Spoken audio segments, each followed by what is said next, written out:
നമസ്കാരം. 2 മാസമായി നടന്നുവന്ന സൈനിക നീക്കങ്ങൾക്കും ആസൂത്രണങ്ങൾക്കുമൊടുവിൽ വെനസ്വേല എന്ന സ്വതന്ത്ര പരമാധികാര രാഷ്ട്രത്തിൽ കടന്നുകയറ്റം നടത്തിയിരിക്കുന്നു അമേരിക്ക. ആ രാജ്യത്തെ പ്രസിഡന്റിനെയും ഭാര്യയെയും കയ്യാമം വെച്ച് അമേരിക്കയിലെത്തിച്ച് വിചാരണ ചെയ്യാനാണ് നീക്കം. 1989 പാനമ ആക്രമിച്ച് ഭരണാധികാരിയായ മാനുവൽ നോറിയേഗയെ പിടികൂടിയ അതേ മാതൃകയിലാണ് വെനസ്വേലയിൽ ഓപ്പറേഷൻ ആബ്സല്യൂട്ട് റിസോൾവ് അരങ്ങേറിയത്. 2003 ഇറാഖ് അധിനിവേശത്തിനൊടുവിൽ സദ്ദാം ഹുസൈനെ വധിച്ചതും അമേരിക്കയാണ്. ക്യൂബയിലും ഇറാഖിലും പാനമയിലും വിയറ്റ്നാമിലും അഫ്ഗാനിലും തീരുന്നതല്ല അമേരിക്കൻ അധിനിവേശം. ചരിത്രത്തിൽ ചെറുതും വലുതുമായ 400ഓളം അധിനിവേശങ്ങളോ സൈനിക ഇടപെടലുകളോ അമേരിക്കയുടെ ഭാഗത്തു നിന്നുണ്ടായിട്ടുണ്ട്. ഓരോ രാജ്യത്തും കൂടുതൽ കലുഷിതവും ഭീകരവുമായ അന്തരീക്ഷമാണ് അമേരിക്കൻ ഇടപെടലുകൾ സമ്മാനിച്ചിട്ടുള്ളത്. മൺറോ ഡോക്ട്രിനിലൂടെ തുടങ്ങിയ ലാറ്റിൻ അമേരിക്കൻ അധിനിവേശത്തിന്റെ പുനരുജ്ജീവനം പ്രഖ്യാപിത ലക്ഷ്യമാക്കിയ ട്രംപിന്റെ വെനസ്വേലയിലേക്കുള്ള കടന്നുകയറ്റം രാഷ്ട്രീയവും നയതന്ത്രപരവും സാമ്പത്തികവുമായ ലക്ഷ്യങ്ങളോടെയാണ്. സാമ്പത്തിക യുദ്ധത്തിൽ നിന്ന് സൈനിക ഇടപെടലിലേക്ക് തിരിയുന്ന ട്രംപ് നൽകുന്ന സന്ദേശമെന്താണ്? ലോക സമാധാനത്തിന് ട്രംപ് ഭീഷണിയോ? ഈ വിഷയമാണ് നമ്മൾ ഇന്ന് പരിശോധിക്കുന്നത്. എല്ലാ പ്രേക്ഷകർക്കും സ്വാഗതം.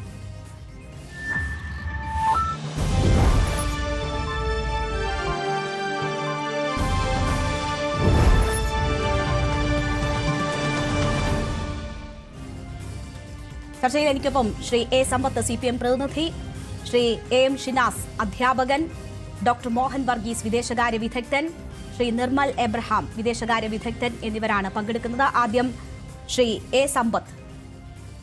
ലഹരി കടത്ത് ആരോപിച്ച് സ്വയം പ്രതിരോധിക്കാനുള്ള അവകാശം എന്ന് പറഞ്ഞുകൊണ്ടാണ് വെനസ്വേലയിലേക്ക് അമേരിക്ക നടപടികൾ ആരംഭിക്കുന്നത്. അതിനൊടുവിൽ വെനസ്വേലൻ പ്രസിഡന്റിനെ കയ്യാമം വെച്ച് അമേരിക്കയിൽ എത്തിച്ച് വിചാരണ നടത്താനുള്ള നീക്കം നടത്തുന്നത്. ഇത് അമേരിക്കയുടെ പ്രതിരോധമാണോ ഭീകരതയാണോ?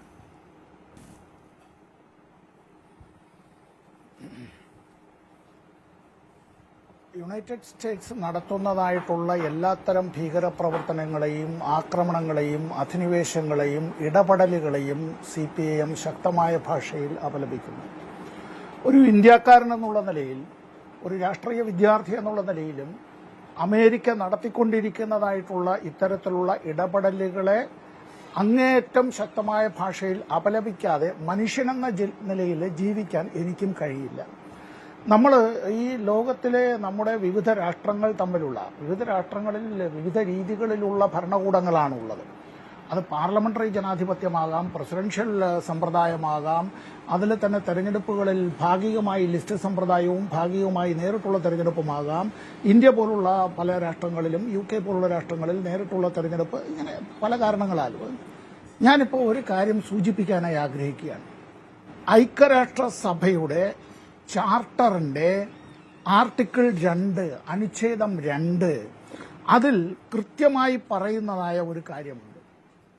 സാർവദേശീയ ബന്ധങ്ങളിൽ ഐക്യരാഷ്ട്രസഭയിലെ അംഗമായിട്ടുള്ള ഏതെങ്കിലും ഒരു രാഷ്ട്രം മറ്റൊരു രാഷ്ട്രത്തിന്റെ മേൽ അവരുടേതായ പരമാധികാരത്തിന് ഭംഗമുണ്ടാക്കുന്ന നിലയിലോ അവരുടെ രാഷ്ട്രീയമായ സ്വാതന്ത്ര്യത്തെ ഹനിക്കുന്ന നിലയിലോ ഈ ഐക്യരാഷ്ട്രസഭയുടേതായ ഉദ്ദേശ ലക്ഷ്യങ്ങൾക്ക് വിരുദ്ധമായ നിലയിലോ പ്രവർത്തിക്കാൻ പാടില്ല. ഇതാണ് ഇതിന്റെ അനുച്ഛേദം 2 പറയുന്നത്. യുണൈറ്റഡ് നേഷൻസിന്റെ സ്ഥാപക അംഗങ്ങളിൽ ഒരാളാണ് US എന്നുള്ള കാര്യം കൂടി നാം മറന്നു പോകരുത്. എന്നാൽ ഈ UN നിലവിൽ വരുന്നതിന് മുമ്പും അതിനുശേഷവും താങ്കൾ സൂചിപ്പിച്ചതുപോലെ അങ്ങനെ നിരവധി തവണയാണ് ഇവരുടേതായ ഇടപെടലുകളും ആക്രമണങ്ങളും അധിനിവേശങ്ങളും അട്ടിമറികളും എല്ലാം നടന്നിട്ടുള്ളത്. ലാറ്റിൻ അമേരിക്കൻ രാജ്യങ്ങളിൽ മാത്രമല്ല, ആഫ്രിക്കൻ രാഷ്ട്രങ്ങളിൽ മാത്രമല്ല, ഏഷ്യൻ രാഷ്ട്രങ്ങളിലായാലും ലോകത്തെവിടെയും ഇടപെടാൻ തങ്ങൾക്ക് അധികാരമുണ്ട് എന്ന് ഞാൻ ഒരു മിനിറ്റ് കൊണ്ട് ഞാനത് ചുരുക്കാം. ആയുധത്തിന്റെ ബലത്തിൽ, പണത്തിന്റെ ബലത്തിൽ, അധികാരത്തിന്റെ ഹുങ്കിൽ തങ്ങൾക്കെന്തും ചെയ്യാം എന്നുള്ളതാണ് എങ്കിൽ ട്രംപിന്റെ ഒരു പുതിയ മുദ്രാവാക്യമുണ്ട്, മേക്ക് അമേരിക്ക ഗ്രേറ്റ് അഗെയിൻ, മാഗ എന്നുള്ളത്. എങ്ങനെ? ആയുധബലം ഉപയോഗിച്ച് ഇതെല്ലാം ചെയ്യുക എന്നുള്ളത്. ഇപ്പോൾ മഡൂറോ അറസ്റ്റ് ചെയ്തു, അല്ല അദ്ദേഹത്തിന്റെ സഹധർമ്മിണി അടക്കം അവിടെ നിന്ന് ഇത്തരത്തിൽ US ആ മണ്ണിൽ നിന്ന് തട്ടിക്കൊണ്ടു പോവുക എന്നൊക്കെ ഇതെല്ലാം കാണിക്കുന്നത് എന്താണ്? ഐക്യരാഷ്ട്രസഭയുടെ സെക്രട്ടറി ജനറൽ തന്നെ, അന്റോണിയോ ഗുട്ടറസ് തന്നെ ഇക്കാര്യത്തെ സംബന്ധിച്ച് ശക്തമായി അപലപിച്ചിട്ടുണ്ട്.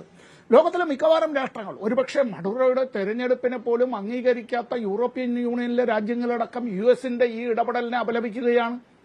നമുക്ക് ഇതിനെ അപലപിക്കാതെ മറ്റ് യാതൊരു മാർഗവുമില്ല. ഈ ഇടപെടൽ എന്നുള്ളത് ഇതൊരു മോശപ്പെട്ട കീഴ്വഴക്കം, ഭീകരമായ കീഴ്വഴക്കം, നിന്ദ്യമായ കീഴ്വഴക്കം, ഐക്യരാഷ്ട്രസഭയുടെ സെക്രട്ടറി ജനറലിന്റെ ഭാഷയിൽ പറഞ്ഞാൽ അത് സൃഷ്ടിക്കുകയാണെങ്കിൽ അത്ഭുതപ്പെടരുത്.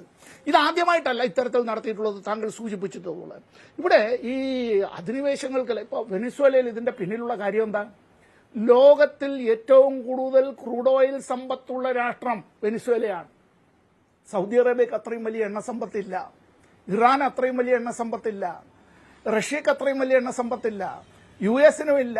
ലോകത്തിൽ ഏറ്റവും കൂടുതൽ ക്രൂഡ് ഓയിൽ അതിൻ്റെതായിട്ടുള്ള ഖനനം ചെയ്തെടുക്കാൻ കഴിയുന്ന നിലയിലേക്ക്, ഏറ്റവും കൂടുതൽ എന്നുള്ള നിലയിലേക്കുള്ളത് ആ എണ്ണ സമ്പത്ത് കൊണ്ട് അനുഗ്രഹീതമായ രാഷ്ട്രത്തിന്റെ ആ എണ്ണ സമ്പത്തിന്റെ കുത്തക എന്നത് ഒരു പൊതുമേഖലാ സ്ഥാപനത്തിനാണ്. അതും കൂടി നാം മനസ്സിലാക്കണം. അത് അമേരിക്കൻ എണ്ണ കമ്പനികൾക്കല്ല, അല്ലെങ്കിൽ ഏതെങ്കിലും സ്വകാര്യ മൾട്ടിനാഷണൽ കമ്പനികൾക്കല്ല. അത് കൈകാര്യം ചെയ്യുന്നത് അവിടുത്തെ ഈ ഗവൺമെന്റിന്റെ ഉടമസ്ഥതയിലും നിയന്ത്രണത്തിലുമുള്ള പൊതുമേഖലാ സ്ഥാപനമാണ്. ഇവിടെ ട്രംപിനിപ്പോൾ വേണ്ടത് എന്താണെന്ന് ചോദിച്ചാൽ, ഞാൻ നിർത്തുന്നതിന് മുമ്പ് ഒരു കാര്യം, ഒന്നാം ട്രംപ് സർക്കാരിന്റെ കാലത്തിന്റെ അവസാന നാളുകളിൽ അലാസ്ക ഉൾപ്പെടെയുള്ള എൻവയോൺമെന്റലായി വളരെ സെൻസിറ്റീവായിട്ടുള്ള പല പ്രദേശങ്ങളിലും ഈ എണ്ണഖനനം ഒരിക്കലും പല ഗവൺമെന്റുകൾ, റിപ്പബ്ലിക്കൻ ആവട്ടെ ഡെമോക്രാറ്റിക് ആകട്ടെ, അനുവദിക്കാതിരുന്നത് അവിടുത്തെ പാരിസ്ഥിതികമായ പ്രത്യാഘാതങ്ങൾ യാതൊന്നും പഠിക്കാതെ തന്നെ അവസാന നാളുകളിൽ US-ലെ ട്രാൻസ്നാഷണൽ കോർപ്പറേഷൻസിന്റെ എണ്ണ കമ്പനികൾക്കായി തീരെഴുതി കൊടുത്തു. ഇവിടെ ഇപ്പോൾ US പ്രസിഡന്റ് പറഞ്ഞിട്ടുള്ളതിലൊരു കാര്യമുണ്ട്, ഞങ്ങൾ വെനിസ്വേല ഭരിക്കാൻ പോവുകയാണ്. അത് കൊള്ളാം. അപ്പോൾ എവിടെയും ഭരിക്കാം എന്നുള്ള നിലയിലേക്ക് ഒന്ന് ഓർത്തു നോക്കൂ. 1970കളുടെ അവസാനത്തിൽ 71-ൽ ഇന്ത്യ പാകിസ്ഥാൻ യുദ്ധകാലത്ത് അമേരിക്കയുടേതായ നാവികപ്പട ഇങ്ങ് എത്തിയിരുന്നുവെങ്കിൽ, അത് ബേ ഓഫ് ബംഗാളിലേക്ക് വന്ന് വിശാഖപട്ടണത്തോ മദിരാശിയിലോ എല്ലാം അവർ വന്ന് ഇറങ്ങിയിരുന്നുവെങ്കിൽ, അന്ന് സോവിയറ്റ് യൂണിയൻ ഇല്ലായിരുന്നുവെങ്കിൽ ഈ ഇന്ത്യൻ ഉപഭൂഖണ്ഡം വരെ ഞങ്ങൾ അങ്ങ് ഭരിക്കാമായിരുന്നു എന്ന് അന്നത്തെ ഒരു അമേരിക്കൻ പ്രസിഡന്റിനും തോന്നിയിരുന്നുവെങ്കിൽ, പിൽക്കാലത്ത് ഈ ഇറാഖിന്റെ മേൽ നടത്തിയതായിട്ടുള്ള അധിനിവേശവും അവരുടേതായിട്ടുള്ള നിരവധി ഇടപെടലുകളും ലോകത്ത് അശാന്തി, അസമാധാനം അത് വിതയ്ക്കുക എന്നുള്ളത് ഈ ആയുധങ്ങളുടെ ഉൽപാദനവും കച്ചവടവും കൊണ്ട് സ്വന്തം ദേശീയ വരുമാനത്തിന്റെ 40% ആയുധത്തിൽ ലഭിക്കുന്ന ഒരു രാഷ്ട്രത്തിന് വാർ ഇസ് എ ബിസിനസ് എന്നുള്ളതാണ്. യുദ്ധമാണ് അവരുടെ ജീവൻ, അവരുടെ ജീവിതം, അവരുടെ തൊഴിൽ, അവരുടെ വരുമാന മാർഗം. തീർച്ചയായും ഞാൻ താങ്കളിലേക്ക് തിരിച്ചെത്താം. ഡോക്ടർ മോഹൻ വർഗീസ്, നോക്കൂ, ഒരു സ്വതന്ത്ര പരമാധികാര രാഷ്ട്രത്തിലേക്കാണ് കടന്നുകയറ്റം നടത്തിയിരിക്കുന്നത്. ലഹരി കടത്താണ് ആരോപണം. അത് മുന്നിൽ വെച്ചുകൊണ്ടുള്ള പല വിധത്തിലുള്ള നീക്കങ്ങൾ കഴിഞ്ഞ ദിവസങ്ങളിലൊക്കെ നമ്മൾ കണ്ടതാണ്. ഏത് തരത്തിലൊക്കെ അവിടുത്തെ സൈനിക വിന്യാസം വർദ്ധിപ്പിച്ചു എന്നത് നമ്മൾ കണ്ടതാണ്. ഇത്തരം ഒരു പ്രവൃത്തി ആസന്നമാണ് എന്ന് തോന്നിപ്പിക്കുന്ന നിരവധി ഇടപെടലുകൾ അമേരിക്കയുടെ ഭാഗത്തു നിന്നും ഉണ്ടായിട്ടുണ്ട്. ഒരു സ്വതന്ത്ര രാഷ്ട്രത്തിലേക്ക് ഈ വിധത്തിൽ കടന്നു കയറി ഇത്തരമൊരു നടപടിയിലേക്ക് ട്രംപ് തിരിഞ്ഞിരിക്കുന്നത് ഉണ്ടാക്കുന്ന ആപത്കരമായ സന്ദേശമാണ്. അത് ലോകത്തെ തന്നെ ഭീതിപ്പെടുത്തുന്നതാണ്. താങ്കൾ എങ്ങനെയാണ് ഈ വിഷയത്തെ നോക്കിക്കാണുന്നത്? ട്രംപ് പലതരത്തിൽ ഉള്ള ഇടപെടലുകൾ ലോകത്തെ അതിശയിപ്പിക്കും വിധം നടത്തിയിട്ടുണ്ട്. അതിൻ്റെ ഏറ്റവും ഒടുവിലത്തേതാണ് ഇതെന്നാണോ കരുതുന്നത്? ഏറ്റവും ഒടുവിലത്തേതുമല്ല, ഏറ്റവും ആദ്യത്തേതുമല്ല. ഇതൊരു സീരീസിൻ്റെ ഭാഗമാണ് രേണുക. അതായത് അമേരിക്കൻ പ്രസിഡന്റായി ട്രംപ് ചുമതല ഏറ്റെടുത്തതിന് ശേഷം അദ്ദേഹത്തിൻ്റെ വാചകങ്ങളിലൂടെ വരുന്ന ഒരു രീതിശാസ്ത്രമുണ്ട്. ഒരു ട്രാൻസാക്ഷണൽ പ്രസിഡന്റ് എന്ന നിലയിലാണ് ഡൊണാൾഡ് ട്രംപിനെ ലോകം വിലയിരുത്തുന്നത്. അദ്ദേഹം ഒരു കാര്യത്തിന് വില പറഞ്ഞു വയ്ക്കും, അല്ലെങ്കിൽ കച്ചവട സാധ്യത ഉണ്ടോ എന്ന് ആലോചിക്കുന്നതിന് മുൻപ് തന്നെ കാര്യം പറഞ്ഞു വയ്ക്കും. അങ്ങനെ പറഞ്ഞു വെച്ചതിൽ ഒന്ന് ഗ്രീൻലൻഡാണ്. ഗ്രീൻലൻഡ് തങ്ങൾക്ക് ആവശ്യമുണ്ട്, ഞങ്ങൾ എടുക്കാൻ ആഗ്രഹിക്കുന്നു എന്ന് പറഞ്ഞു വെച്ചു. ആരോടും ആയിട്ടല്ല, പൊതുവേ പറഞ്ഞു വെച്ചു. കാനഡയോട് പറഞ്ഞു വെച്ചു, ഞങ്ങൾ 51ാമത്തെ സംസ്ഥാനമാക്കി മാറ്റാൻ ആഗ്രഹിക്കുന്നു. പാനമയോട് പറഞ്ഞു വെച്ചു, ഞങ്ങളാണ് കനാൽ പണിതത്, അതുകൊണ്ട് ഞങ്ങൾക്ക് അതിന്മേൽ നിയന്ത്രണം വേണം, ഞങ്ങളതങ്ങ് എടുക്കാൻ ആഗ്രഹിക്കുന്നു. ഇപ്പോൾ ഇതാ വെനിസ്വേലയോട് പറയുക മാത്രമല്ല, തങ്ങളിതാ എടുത്തിരിക്കുന്നു എന്ന് ലോകത്തോട് പറയുന്ന ഡൊണാൾഡ് ട്രംപിൻ്റെ ഒരു രീതിശാസ്ത്രമാണിത്. ഡൊണാൾഡ് ട്രംപിൻ്റെ മാത്രം രീതിശാസ്ത്രമാണ് എന്ന് പറയാൻ ആവില്ല.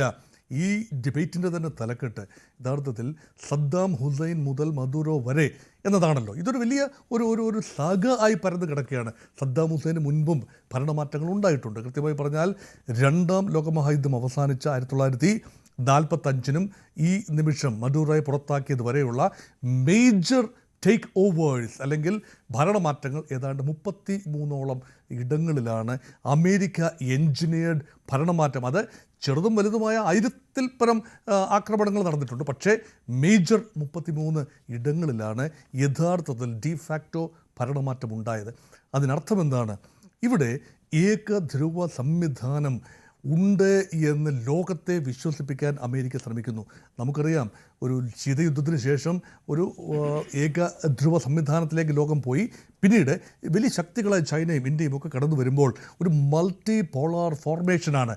പക്ഷേ അങ്ങനെയല്ല, ഞങ്ങളാണ് ഏകശക്തി, ഞങ്ങൾക്ക് ലോകത്തെ എല്ലാം ഉദ്ധരിക്കാനുള്ള ചുമതലയുണ്ട്. മുൻകാലങ്ങളിൽ ബ്രിട്ടീഷുകാർ പറഞ്ഞിരുന്ന വൈറ്റ് മാൻസ് ബർഡൻ, കൊളോണിയലിസത്തിന് ന്യായീകരണമായ വെള്ളക്കാരൻ്റെ ചുമതലയാണ്, ബർഡനാണ് ലോകത്തെ എല്ലാം വിദ്യാഭ്യാസവൽക്കരിക്കുക, സാമൂഹികവൽക്കരിക്കുക, വലിയ സോഫിസ്റ്റിക്കേഷൻ കൊണ്ടുവരിക എന്നത് സമാനമായ രീതിയിൽ അമേരിക്ക ഇപ്പോൾ പറയുന്നു, ലോകത്തെ ജനങ്ങളുടെ എല്ലാം ഇറാൻ്റെ ജനതയുടെ മോചനത്തിന് ഞങ്ങളിതാ തയ്യാർ.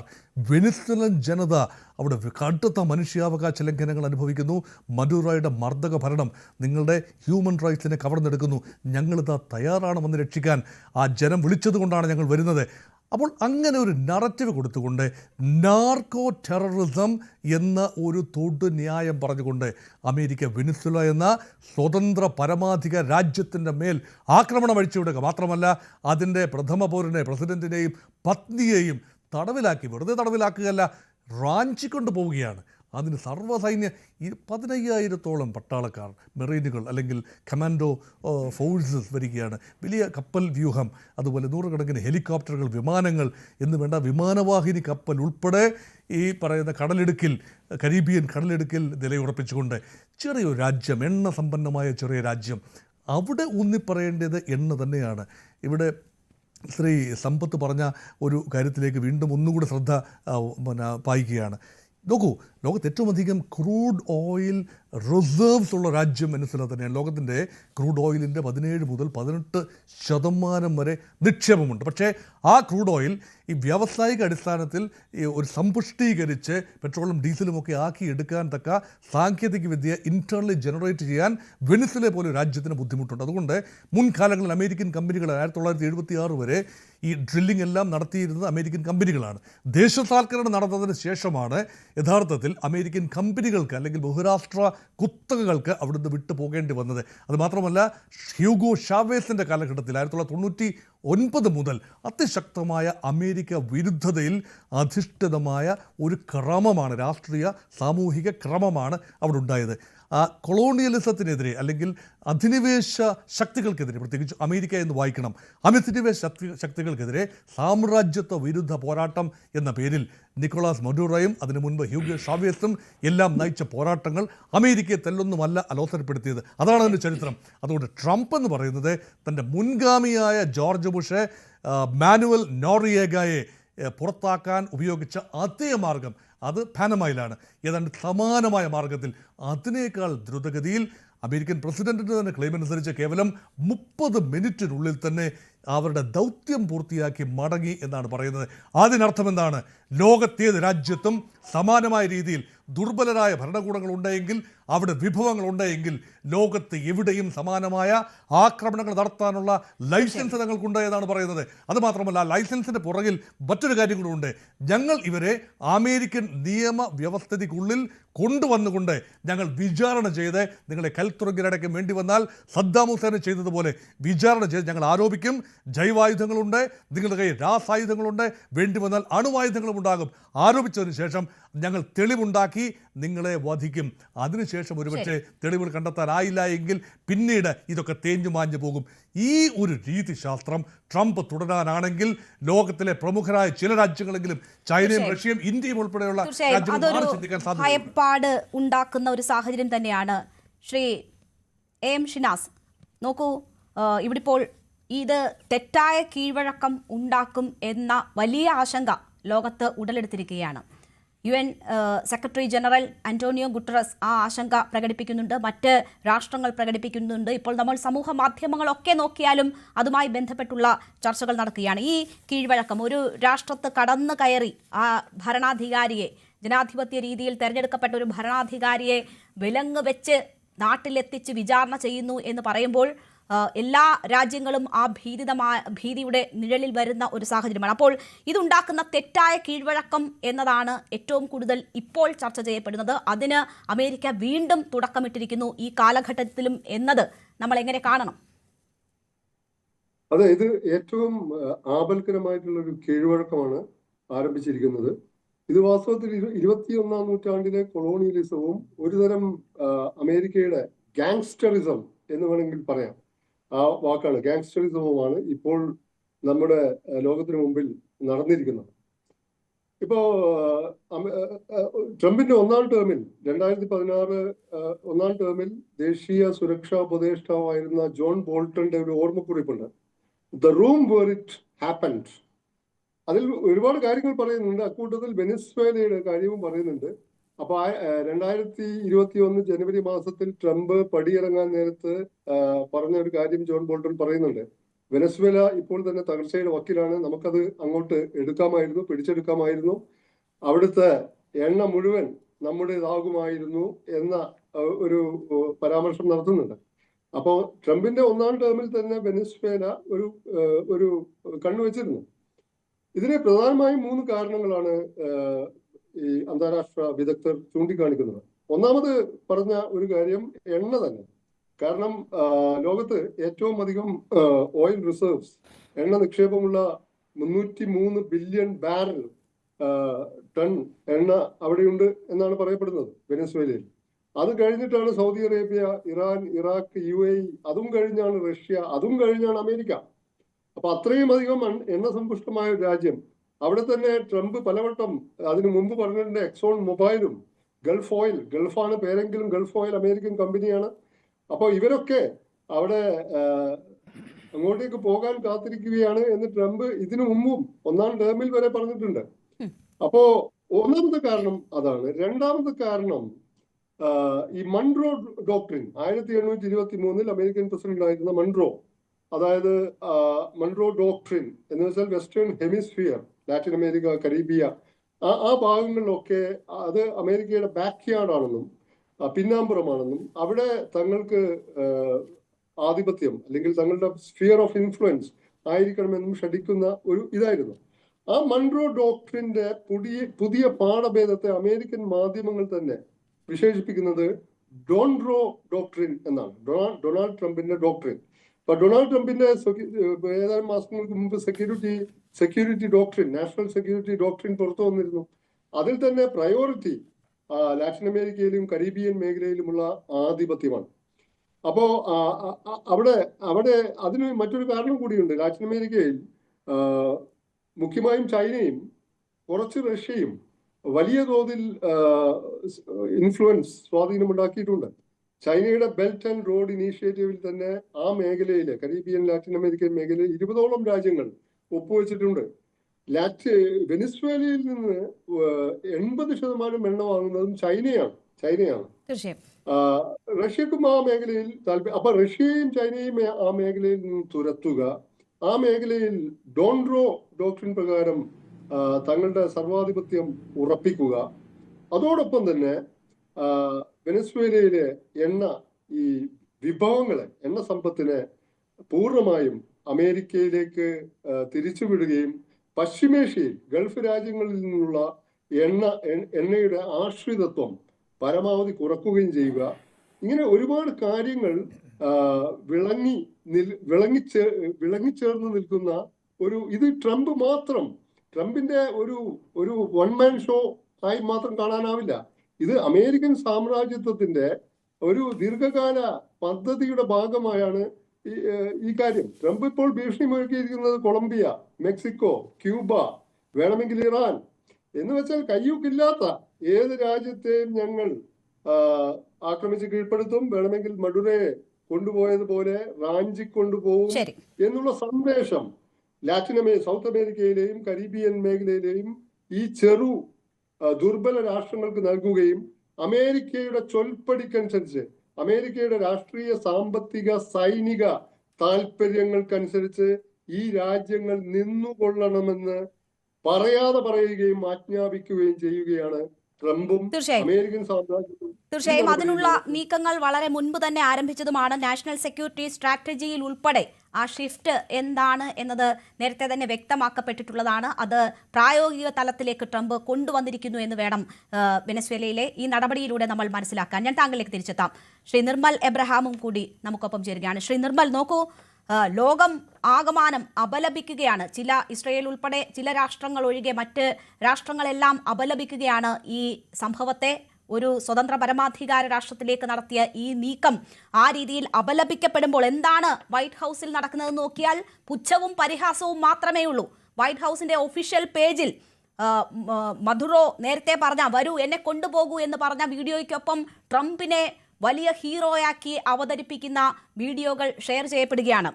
ഫോഫോ, നോ ഗെയിം ഫോഫോ എന്ന് പറഞ്ഞുകൊണ്ട് ട്രംപിന്റെ ഫോട്ടോ പ്രചരിപ്പിക്കുകയാണ്. അത് മാത്രവുമല്ല, ഈ സ്റ്റേറ്റ് സെക്രട്ടറി ഉൾപ്പെടെയുള്ളവർ ട്രംപ് ഒരു പ്രസിഡന്റ് ഓഫ് ആക്ഷൻ ആണ്, അത് ഇതുവരെ മനസ്സിലാക്കാത്തവർ മനസ്സിലാക്കിക്കൊള്ളൂ എന്ന് പറയുകയാണ് ആ പ്രസ് മീറ്റിൽ ഉൾപ്പെടെ. അപ്പോൾ ട്രംപിനെ ഒരു വീരപുരുഷനും ഹീറോയുമാക്കി അവതരിപ്പിച്ചുകൊണ്ട് ലോകം തന്നെ പകച്ചു നിൽക്കുന്ന, ലോകം തന്നെ അപലപിക്കുന്ന ഈ സംഭവത്തിന്റെ മുന്നിൽ പരിഹാസം വാരി വിതറുന്ന വൈറ്റ് ഹൗസിനെയും US പ്രസിഡന്റിനെയും ഒക്കെ നമ്മൾ എത്ര ഭീതിയോടുകൂടി നോക്കിക്കാണണം?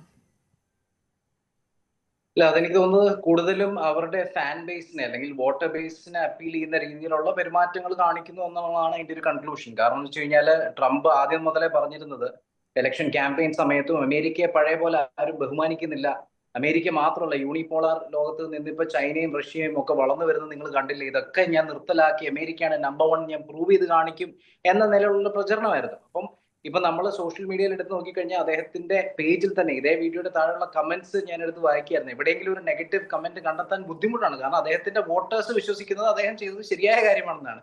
പക്ഷെ എത്തിക്കലി ആയാലും ലീഗലി ആയാലും പ്രാക്ടിക്കലി ആയാലും അദ്ദേഹം ചെയ്തത് തെറ്റായ കാര്യം തന്നെയാണ്, ഒരു സംശയമില്ല. പക്ഷെ അതിന്റെ കാരണങ്ങൾ ഒരുപക്ഷെ അദ്ദേഹം പറയുന്നില്ലെങ്കിലും, അദ്ദേഹം പറയുന്ന കാരണങ്ങൾ തീർത്തും നാർക്കോ ടെററിസം ഒക്കെ ആണെങ്കിലും നേരത്തെ ശ്രീ ഷിനാസ് സൂചിപ്പിച്ച ചില കാര്യങ്ങളിൽ കുറച്ചുകൂടെ ആഴത്തിൽ പോയി കഴിഞ്ഞു കഴിഞ്ഞാൽ അമേരിക്കയുടെ ഉദ്ദേശം എന്താണെന്നുള്ളത് ഒരുപക്ഷെ വ്യക്തമാവും. എല്ലാവരും പറയുന്നത് ഓയിൽ മാത്രമാണ്, ഓയിൽ കണ്ണുകൊണ്ടാണ് അമേരിക്ക ഇത് ചെയ്യുന്നതെന്നാണ്. പക്ഷെ ഒരു രാജ്യത്തിന് ഇപ്പൊ അമേരിക്കയ്ക്ക് അവിടെ ചെന്ന് അമേരിക്കൻ ഗവൺമെന്റിന് ഓയിൽ കുഴിച്ചെടുക്കാനുള്ള യാതൊരു അവകാശവും ഇല്ല. അത് ഇറാഖിന്റെ കേസാണല്ലോ നമ്മൾ പറയുന്നത്. ഇറാഖില് എണ്ണ കണ്ടിട്ടാണ് അങ്ങോട്ട് ചെന്നത്.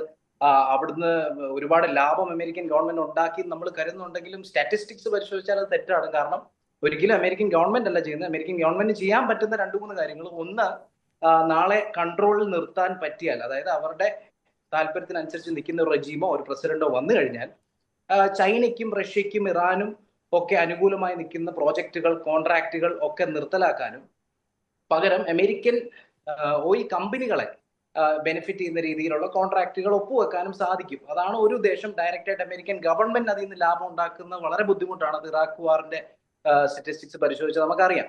പിന്നെ ട്രംപിന്റെ ആംഗിള് എന്തുകൊണ്ടാണ് ജനങ്ങളും ട്രംപും അല്ലെ ട്രംപിന്റെ കൂട്ടാളികളും അങ്ങനെ പെരുമാറുന്നു വെച്ച് കഴിഞ്ഞാൽ അവർ വിശ്വസിക്കുന്നത് ഒരു വലിയ വിജയമാണെന്നാണ്. കാരണം ചൈന നേരത്തെ സൂചിപ്പിച്ചു, ചൈന കോടിക്കണക്കിന് ഡോളേഴ്സ് ലോൺ കൊടുത്തിരിക്കുകയാണ്. അതിന് വളരെ സമാനമായിട്ടൊരു കാര്യം നമ്മുടെ അടുത്ത് നടന്നു. ശ്രീലങ്കയ്ക്ക് വർഷാവർഷങ്ങൾ ഇഷ്ടം പോലെ അഡ്വാൻസ് ആയിട്ട് ലോൺ കൊടുത്ത് നിങ്ങൾ എയർപോർട്ടുകളും പോർട്ടുകളും എല്ലാം പണിതിട്ട് അതിൽ നിന്ന് കിട്ടുന്ന ലാഭത്തിൽ തിരിച്ചു തന്നാൽ മതി എന്ന് പറഞ്ഞിട്ട് ലാഭം ഉണ്ടാക്കാൻ കഴിയില്ലെന്ന് ചൈനയ്ക്ക് വ്യക്തമാണ്. കാരണം ശ്രീലങ്ക എക്കണോമിക്കലി വീക്ക് ആയിട്ടുള്ള ഒരു രാജ്യമാണ്. അങ്ങനെ അവസാനം 2017 99 വർഷത്തെ ഒരു ലീസിന്റെ കോൺട്രാക്ട് എടുത്ത് മേടിച്ച് ഹംബൻ ടോട്ട പോർട്ട് അവരുടെ കയ്യിലായപ്പോൾ നമ്മൾ ഇതേപോലെ ഡിസ്കഷൻ നടത്തി. പക്ഷേ മോദി ട്രംപ് അല്ലാത്തത് കൊണ്ടും ഇന്ത്യ അമേരിക്ക അല്ലാത്തത് കൊണ്ടും നമ്മൾ ഇതുപോലൊന്നും ചെയ്തില്ല എന്നുള്ള വ്യത്യാസം മാത്രമാണ്. അപ്പൊ ട്രംപ് ഇതിനെ കാണുന്നത് ചൈന കോടിക്കണക്കിന് ഡോളേഴ്സ് ലോൺ കൊടുത്തിരിക്കുന്നു, അതിന് പകരം ഓയിലായിട്ട് പതിയെ ഞങ്ങൾക്ക് തിരിച്ചു തന്നാൽ മതി എന്നൊരു വാക്ക് കൊടുക്കുന്നു. അത് വെനിസ്വേലയെ കൊണ്ട് കഴിയില്ല. കാരണം വെനിസ്വേലയുടെ ഇപ്പോഴത്തെ എക്കണോമിക് സ്ഥിതി വർഷങ്ങളായിട്ട് അങ്ങനെ തന്നെയാണ്. 650% ഇൻഫ്ലേഷനും തകർന്നു നിൽക്കുന്ന ഒരു മൂല്യമില്ലാത്ത കറൻസിയും 60% പോവർട്ടിയും ഒക്കെ ഉള്ള രാജ്യം എങ്ങനെയാണ് അത്രയും വലിയ തുക തിരിച്ചടയ്ക്കുന്നത്? ഓയിൽ റിഫൈനറി പോലും അവർക്ക് പ്രോപ്പർ ആയിട്ടില്ല. ശരിയാണ്, ഏറ്റവും കൂടുതൽ ഓയിൽ ഉള്ള സ്ഥലമാണ്, പക്ഷെ ഏറ്റവും കൂടുതൽ ഓയിൽ എക്സ്പോർട്ട് ചെയ്യുന്ന അവരല്ല. അതിനുള്ള കാരണം എന്ന് വെച്ചാൽ അവർക്ക് അതിനുള്ള ടെക്നോളജി ഇല്ല. അപ്പം അതുകൊണ്ട് ഇതിൻ്റെ അകത്ത് നോക്കി കാണാൻ പറ്റുന്ന വെച്ച് കഴിഞ്ഞാൽ ട്രംപ് അദ്ദേഹത്തിന്റെ കൂട്ടാളികളെ, അദ്ദേഹത്തിന്റെ വോട്ടർ ബേസിനെ പറഞ്ഞ് വിശ്വസിപ്പിക്കുന്നത് ഇതാണ് കാര്യം, ചൈന അല്ലെങ്കിൽ റഷ്യ നമ്മുടെ അടുത്ത് വന്ന് താവളം സ്ഥാപിക്കുന്നു, അതൊരിക്കലും അനുവദിച്ചു കൊടുക്കാൻ പറ്റില്ല എന്നുള്ളതാണ് അദ്ദേഹത്തിന്റെ ഒരു റീസണിങ്. ശരി, ഞാൻ താങ്കളിലേക്ക് തിരിച്ചെത്താം. ശ്രീ എ സമ്പത്ത്, നോക്കൂ, നമ്മുടെ നാട്ടിൽ അമ്മയെ തല്ലിയാലും രണ്ടഭിപ്രായം ഉണ്ടാകുന്ന നാടാണ്.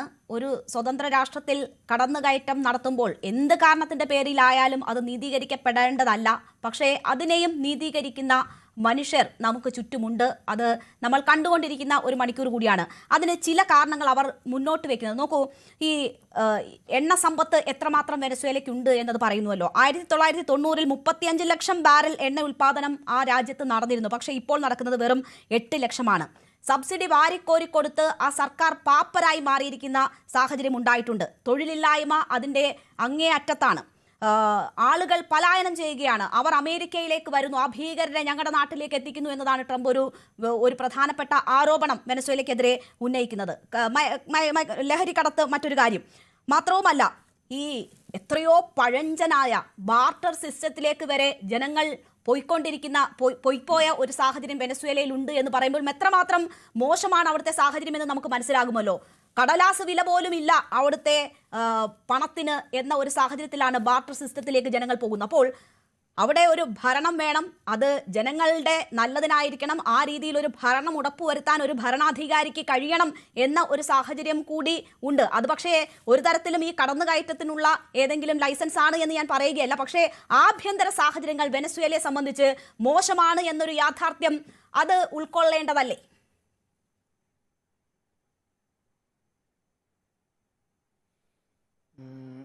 രേണുക, ഞാനൊരു 4-5 മിനിറ്റ് ഈ ഒരു വേളയിൽ എടുക്കുന്നതിൽ എന്നോട് ക്ഷമിക്കണം.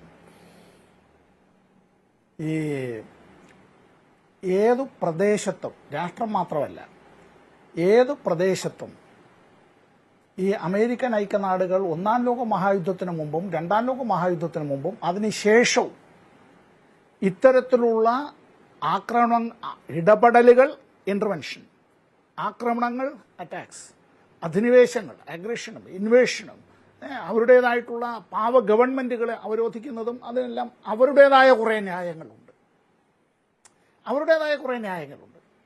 ഇപ്പോൾ നമ്മൾ ഡൊണാൾഡ് ട്രംപ് ചെയ്യുന്ന ഇത്തരം കാര്യങ്ങളെല്ലാം സോഷ്യൽ മീഡിയ എന്നുള്ളത് വന്നൊരു വിസർജന പാത്രം പോലെ മാറിയിട്ടുണ്ടല്ലോ, നമുക്കെല്ലാം അറിയാമല്ലോ.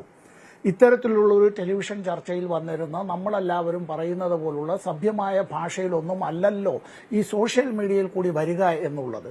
അതിൽ ഒളിഞ്ഞും തെളിഞ്ഞും പല ആളുകൾ അശരീരിമാരായിരുന്നു കൊണ്ട് അതിൽ കൂടി അഭിപ്രായ പ്രകടനം നടത്തുന്നത് സ്വന്തം രക്ഷകർത്താക്കളുടെ മുന്നിലോ അല്ല തങ്ങൾ രക്ഷകർത്താക്കളായിട്ടുള്ള കുട്ടികളുടെ മുന്നിലോ ഇരുന്ന് പറയാൻ കൊള്ളാത്തതായിട്ടുള്ള, ഒരുപക്ഷെ ശൗചാലയത്തിൽ പോലും വിളിച്ചു പറയാനായി അവർ അറയ്ക്കുന്നതായിട്ടുള്ള വാക്കുകളും വരികളും സോഷ്യൽ മീഡിയയിൽ കൂടി പറയുന്നതിന് യാതൊരു വിധത്തിലുള്ള ഉളുപ്പമില്ല. അങ്ങനെ ഒരു വിസർജന പാത്രമായി അത് മാറിയിട്ടുണ്ട് ഇന്നത്തെ കാലത്ത്. ഇനി ഈ തിരുവനന്തപുരത്തുകാരുടെ ഭാഷയിൽ പറഞ്ഞാൽ പെരുക്കാലട്ടയ്ക്ക് കണ്ണ് കിട്ടിയാൽ എന്ന് പറയുന്നതിനേക്കാൾ അപ്പുറമാണ് ഈ ഭ്രാന്തന്റെ കയ്യിൽ ആയുധപ്പുര കിട്ടിയാലുള്ള അവസ്ഥ.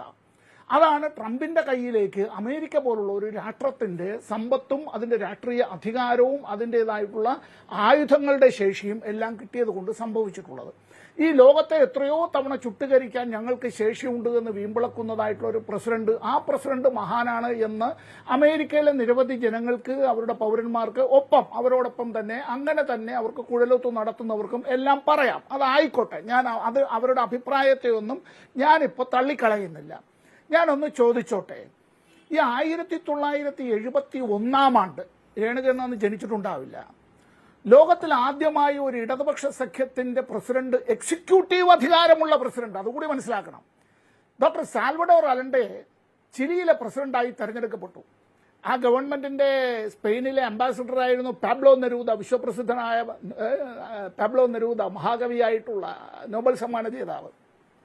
ഈ സാൽവഡോർ അലൻഡയുടെ ഗവൺമെന്റിനെ സെപ്റ്റംബർ മാസം 11-ാം തീയതി 1973 CIA അട്ടിമറി അങ്ങനെ നടത്തി അദ്ദേഹത്തെ വെടിവെച്ചു കൊന്നു. എന്നിട്ട് ജനറൽ പിനോഷയുടെ ഒരു ഗവൺമെന്റിനെ അവരോധിച്ചു അമേരിക്ക. എവിടെ? ലാറ്റിൻ അമേരിക്കൻ രാജ്യത്തിലാണ്. എവിടെ? ചിലിയിലാണ്. ഈ ചിലിയിൽ 1990 മാർച്ച് 11 വരെ ആ ഗവൺമെന്റ് തുടർന്നു. മിൽട്ടൺ ഫ്രീഡ്മാന്റേതായ സാമ്പത്തിക നയങ്ങളുടെ ലോകത്തിലെ ആദ്യത്തെ പരീക്ഷണശാല ഈ ചിലിയായിരുന്നു. പിന്നീടാണ് ഈ മാർഗരറ്റ് താച്ചർ UK-യിലെല്ലാം അത് നടപ്പാക്കിയത്. അവിടെ ഈ കാരവൻ ഓഫ് ഡെത്ത് ഉൾപ്പെടെയുള്ള നിരവധി കാര്യങ്ങൾ, ഞാൻ അതിലേക്കൊന്നും കിടക്കുന്നില്ല. അർജന്റീനയിൽ എന്താ ചെയ്തത്? ബ്രസീലിൽ എന്താ ചെയ്തത്? പനാമയിൽ ചെയ്ത എന്തോ? എന്റെ ചോദ്യത്തിന്റെ ഉത്തരത്തിലേക്ക് കൂടി വരണമെന്ന് ഞാൻ ഓർമ്മിപ്പിച്ചതാണ്. കേട്ടില്ല. അതെ അതെ അതെ, ഞാൻ ഇങ്ങനെ ലോകത്തെല്ലായിടത്തുമുള്ള ഇടപെടൽ. ക്യൂബയിൽ എന്താ ചെയ്തത്? ബേ ഓഫ് പിഗ്സ് ദുരന്തം എന്നുള്ളത് അമേരിക്കയെ നാണം കെടുത്തിയതാണല്ലോ. അല്ല, വിയറ്റ്നാമിൽ എന്തായിരുന്നു നടന്നത്? രണ്ടാം ലോക മഹായുദ്ധത്തിന് ശേഷം ഒരുപക്ഷെ അമേരിക്കയുടെ ചരിത്രത്തിൽ ഏറ്റവും നീണ്ടുനിന്ന 14 കൊല്ലക്കാലം നീണ്ടുനിന്ന ഒരു യുദ്ധമുണ്ട് അല്ലേ? എല്ലാ വിധത്തിലുള്ള ഈ മിഷണറി, മണി പവർ, മാനിപ്പുലേഷൻസ്, എല്ലാ അധികാരത്തിന്റെ ഗർവും നടത്തിയിട്ട് പോലും പാവം മനുഷ്യർ, ഇപ്പൊ രേണുക പറഞ്ഞതുപോലെ അർത്ഥപട്ടണിക്കാരാണ്, വളരെ ബുദ്ധിമുട്ടുണ്ടായിരുന്നു, ജീവിക്കാൻ പോലും കഴിയില്ലായിരുന്നു. അവിടെ തന്തയാരെന്നറിഞ്ഞുകൂടാത്ത മക്കളെ പ്രസവിക്കേണ്ടി വന്ന പറക്കമുറ്റാത്തതായ പെൺകുട്ടികളടക്കം വിയറ്റ്നാമിലുണ്ടായി. അമേരിക്കൻ പട്ടാളക്കാർ ആ വിധത്തിൽ പിടിച്ചുകൊണ്ടുപോയി ബലാത്സംഗം ചെയ്തത് ഇതെല്ലാം ചരിത്രത്തിന്റെ ഭാഗമാണ്. 14 കൊല്ലക്കാലം യുദ്ധം ചെയ്ത ആ വിധത്തിലുള്ള മനുഷ്യ ശരീരമെന്ന് മാത്രം പറയാൻ കഴിയുന്നവരുടെ നിശ്ചയദാർഢ്യമാണ് അമേരിക്കൻ സാമ്രാജ്യത്വത്തെ മുട്ടുകുത്തിച്ചത്. മനസ്സിലായില്ലേ? കരയിൽ നടന്നതായ യുദ്ധമാണ്. ഇവിടെ ഇപ്പോ വെനിസ്വേലയിൽ നടത്തിയിട്ടുള്ളത് ഇത് വെനിസ്വേല കൊണ്ട് ഒതുങ്ങുന്നതല്ല. വെനിസ്വേലയിൽ നമ്മളിപ്പോൾ പറയുന്നു അവിടെ വിലക്കയറ്റമാണ്, ശരി, അവിടെ ഇത്തരത്തിലുള്ള പ്രശ്നങ്ങളുണ്ട്, ശരി.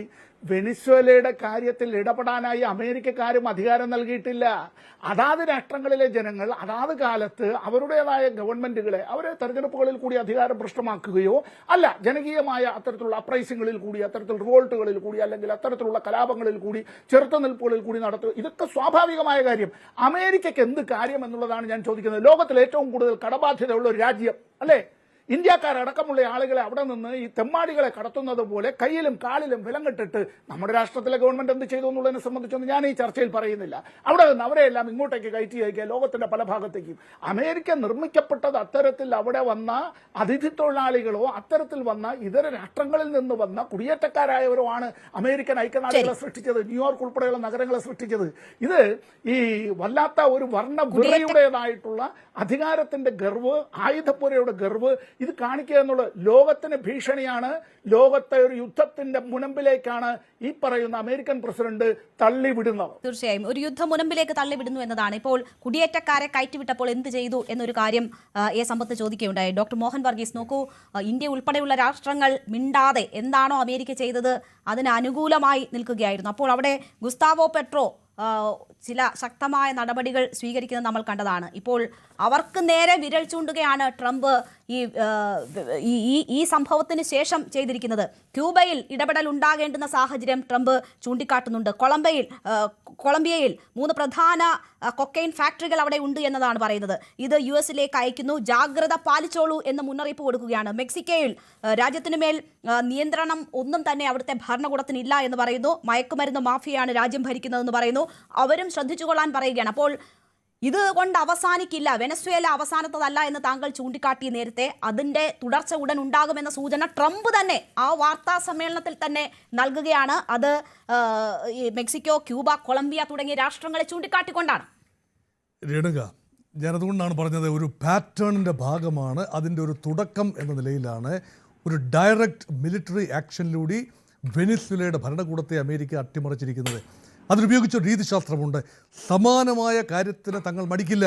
അതുകൊണ്ട് ഇന്ന് വെനിസ്വേലയെങ്കിൽ നാളെ ക്യൂബ, മറ്റന്നാൾ ഡ്രഗിൻ്റെ കാർട്ടലുകളുടെ ഏതാണ്ട് തലസ്ഥാനമായ കൊളംബിയ, അതുപോലെ മറ്റ് രാജ്യങ്ങൾ, മെക്സിക്കോ ഉൾപ്പെടെയുള്ള രാജ്യങ്ങൾ, എന്നിട്ട് കോണ്ടിനെൻറ്റ് വിട്ട് ഒരുപക്ഷെ ഇറാൻ ഉൾപ്പെടെയുള്ള രാജ്യങ്ങളിലേക്ക് ഭരണമാറ്റത്തിന് വേണ്ടി തങ്ങളാലാവുന്നതെല്ലാം ചെയ്യും. അതിന് തങ്ങൾ മടിക്കില്ല. അതിനുള്ള ലൈസൻസ് തങ്ങൾക്കുണ്ട് എന്ന ഒരു ധിക്കാരമാണ് അമേരിക്കയ്ക്കുള്ളത്. അതുകൊണ്ട് ഇത് മൺട്രോ ഡോക്ടറിലൊന്നും നിൽക്കുന്ന കാര്യമൊന്നുമല്ല.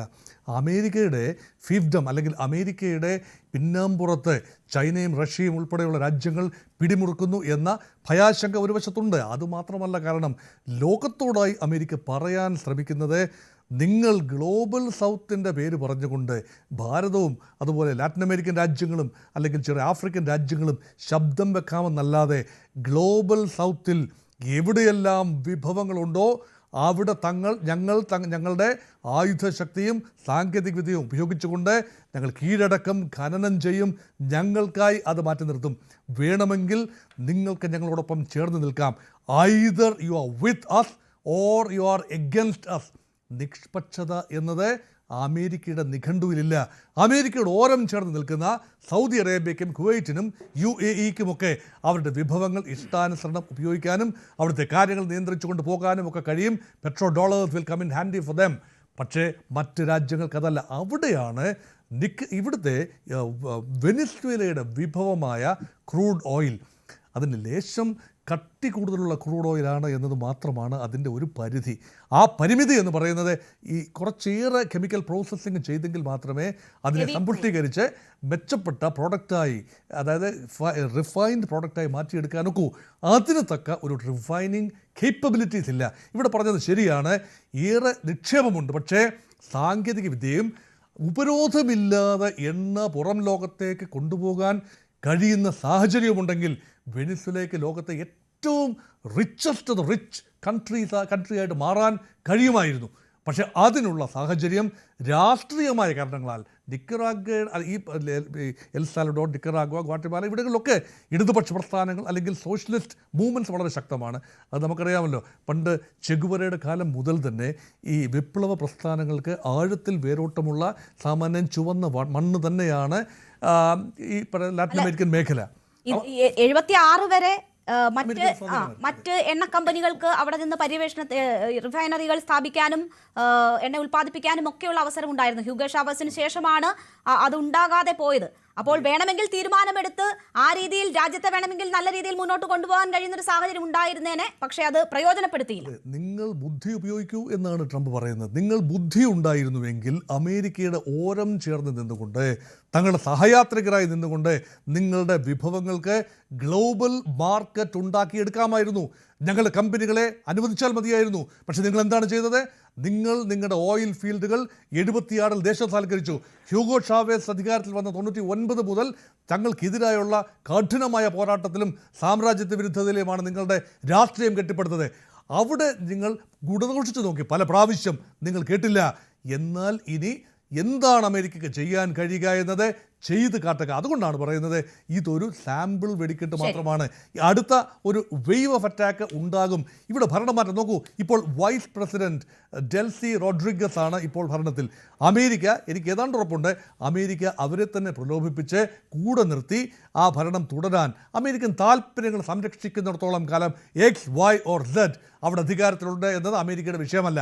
പക്ഷേ അത് സാധിക്കുന്നില്ല. സമാധാന നൊബേൽ കിട്ടിയ മറിയായെ മുന്നിൽ നിർത്തിക്കൊണ്ടൊരു നീക്കം ട്രംപിന്റെ ഭാഗത്തു നിന്നും ഉണ്ടാകുമോ എന്നതും നമുക്കറിയാൻ വയ്യ. എന്തായാലും ഞങ്ങൾ ഭരിക്കും, അവിടെ ഒരു സുസ്ഥിര ഭരണം ഉണ്ടാകും വരെ എന്നത് ട്രംപ് പ്രഖ്യാപിച്ചു കഴിഞ്ഞിരിക്കുന്ന ഒരു സാഹചര്യമുണ്ട്. ഞാൻ താങ്കളിലേക്ക് തിരിച്ചെത്താം. ശ്രീ AM ഷിനാസ്, നോക്കൂ, ഇവിടെ ഇപ്പോൾ ഇറാനെതിരെ ഈ ലാറ്റിൻ അമേരിക്കൻ രാഷ്ട്രങ്ങളിൽ മാത്രമല്ല അമേരിക്ക ഈ വിധത്തിലുള്ള ഇടപെടലിന് ശ്രമിക്കുന്നത്. ഇറാനെതിരെ പറഞ്ഞിരിക്കുന്നത് അവിടെ ജനങ്ങൾക്ക് നേരെ വെടിയുതിർക്കുകയാണെങ്കിൽ അമേരിക്ക ഇടപെടും എന്നതാണ്. ഇറാൻ ശക്തമായ മറുപടി അതിന് നൽകിയിട്ടുണ്ട് എങ്കിൽ പോലും അത്തരം നീക്കങ്ങൾ അമേരിക്കയുടെ ഭാഗത്തു നിന്നും ഉണ്ടാകും എന്നതിന്റെ സൂചനകൾ ഇതിനോടകം വന്നിട്ടുണ്ട്. പക്ഷേ നോക്കൂ, ഈ ജനാധിപത്യത്തിന് വേണ്ടി പ്രവർത്തിക്കുന്നു എന്ന് പറഞ്ഞുകൊണ്ട്, അല്ലെങ്കിൽ ഇടപെടൽ നടത്തുന്നു, സൈനിക നീക്കം നടത്തുന്നു എന്ന് പറയുന്ന അമേരിക്ക എന്താണ് ഇത്തരം ഇടപെടലുകൾ നടത്തിയിട്ടുള്ള ഇടങ്ങളിൽ അവശേഷിപ്പിച്ചു പോയതെന്നത് നമുക്കറിയാം. ഇറാഖ് അധിനിവേശം അവിടെ സമ്മാനിച്ചത് ഇസ്ലാമിക് സ്റ്റേറ്റിന്റെ രൂപീകരണത്തിലേക്കാണ്. അതിലും വലിയ പരീക്ഷണങ്ങൾക്കാണ് അവിടുത്തെ ജനങ്ങൾ നിന്നുകൊടുക്കേണ്ടി വന്നത്. അതിനുശേഷം അഫ്ഗാനിൽ താലിബാൻ ഭരണം അവസാനിപ്പിച്ച അമേരിക്ക മറ്റൊരു താലിബാന് ഭരണം കൈമാറി അവിടെ നിന്ന് ഒളിച്ചോടുന്ന സാഹചര്യം നമ്മൾ കണ്ടതാണ്. അപ്പോൾ ജനാധിപത്യം പുനഃസ്ഥാപിക്കാൻ എന്ന പേരിൽ അമേരിക്ക നടത്തുന്ന ഈ ഇടപെടലുകൾ എത്രമാത്രം പരിഹാസ്യമാണ് എന്നതിന്റെ ഉദാഹരണങ്ങൾ നമുക്ക് മുന്നിലില്ലേ ധാരാളം. തീർച്ചയായും ഉണ്ട്. രേണുക ആദ്യഘട്ടത്തിൽ സൂചിപ്പിച്ച മച്ചാഡോ, ഈ വർഷം സമാധാനത്തിനുള്ള നൊബേൽ സമ്മാനം കിട്ടിയ മറിയ മച്ചാഡോ. അപ്പോൾ ഈ മച്ചാഡോ നൊബേൽ പ്രൈസ് കിട്ടുന്നതിന് മുമ്പ് 2012 മുതൽ ആവർത്തിച്ച് പറഞ്ഞു പോരുന്നൊരു കാര്യം, അമേരിക്കയുടെ ഇടപെടൽ വേണം. ട്രംപ് വന്നപ്പോൾ ട്രംപ് വെനസ്വേലയുടെ താൻ നയിക്കുന്ന പ്രതിപക്ഷത്തിന്റെ ഭാഗ്യവിധാതാവ് ആണ് എന്ന് പറഞ്ഞ ആളാണ്. ഇപ്പോൾ വെനസ്വേലയെ ഈ രീതിയിൽ കൈകാര്യം ചെയ്ത് മഡുറോയെ തട്ടിക്കൊണ്ടുപോയപ്പോൾ മച്ചാഡോ പറഞ്ഞിരിക്കുന്നത് അമേരിക്കൻ എണ്ണ കമ്പനികൾക്ക് സുസ്വാഗതം. വെനസ്വേലയുടെ downstream, midstream, upper stream എല്ലാം അമേരിക്കൻ ഓയിൽ കമ്പനികൾക്ക് തുറന്നു കൊടുക്കും. അതുപോലെ വെനസ്വേലയുടെ മറ്റ് വിഭവ സ്രോതസ്സുകളും തുറന്നു കൊടുക്കും. അത്തരത്തിലുള്ള ഒരു ഭരണാധികാരിയാണ് മച്ചാഡോ അല്ലെങ്കിൽ മറ്റൊരാൾ അമേരിക്കക്ക് വേണ്ടത്.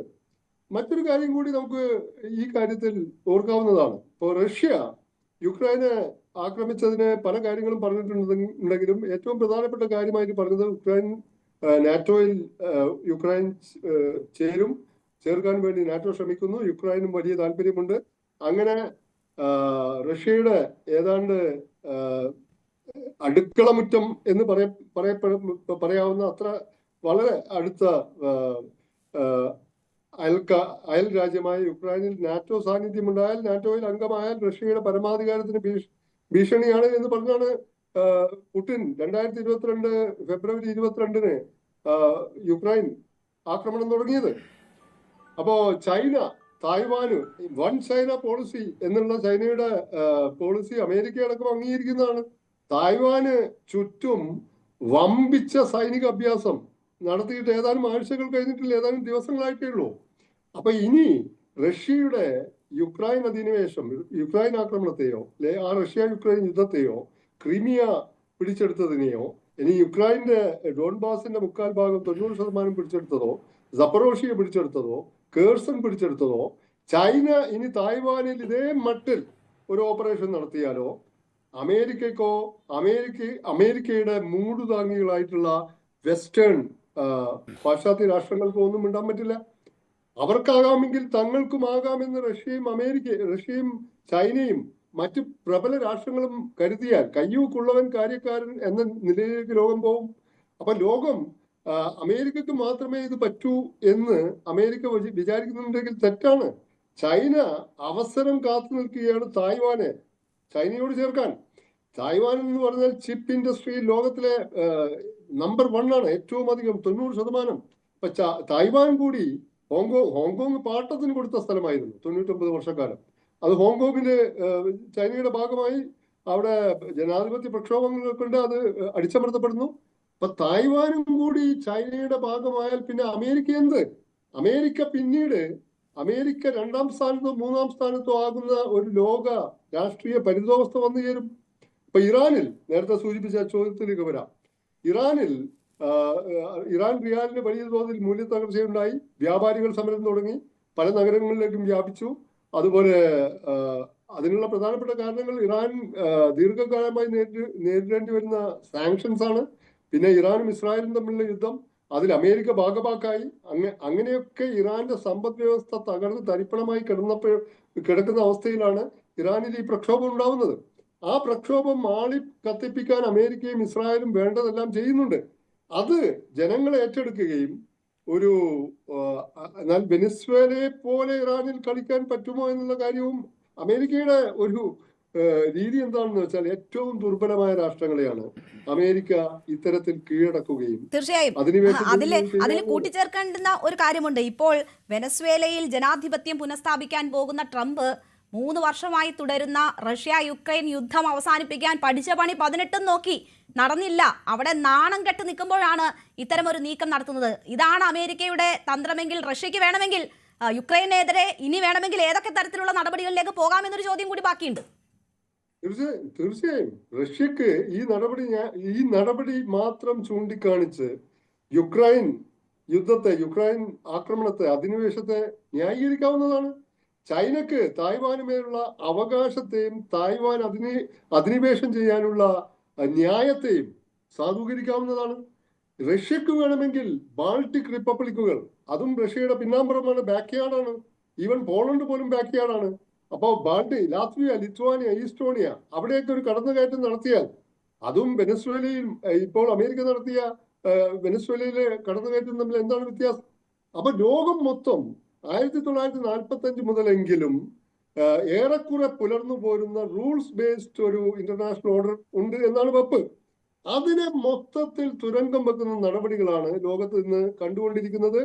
അതിന് കാർമ്മികത്വം വഹിക്കുന്നതും ചുക്കാൻ പിടിക്കുന്നതും ഇപ്പോൾ അമേരിക്കയാണ്.